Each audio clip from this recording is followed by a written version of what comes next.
Here's how to reset the keyboard on your iPhone.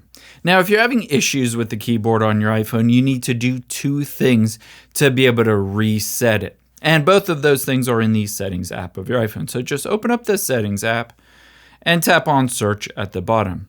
The first thing we're going to do is type in keyboards. Again, keyboards with an S.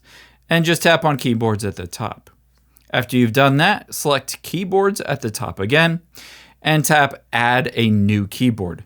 Now what we're going to do is add a keyboard that is in your same language, or it doesn't necessarily have to be, because we need to delete out the existing ones. Because I'm going to add English US, or English UK rather, and then I'm going to delete out the English one that I normally use and the emoji one. Now, after the fact, we'll just go back and add the English US, but after we've done that, you need to do the second step. So tap on the back arrow and back again and back again.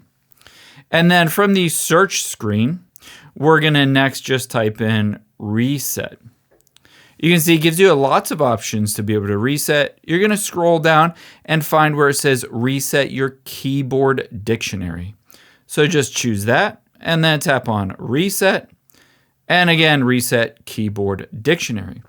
Now, after you enter in the passcode for your phone and tap reset, it will reset everything, and you need to add in back your normal keyboard. So you can go back and just search for it, or you can just tap on keyboards here and then keyboards. From here, I'll just hit add a new keyboard and select my normal keyboards, English, US, and emoji. And then I can delete out the old one that was just a temporary holder while I deleted the actual keyboards that I used.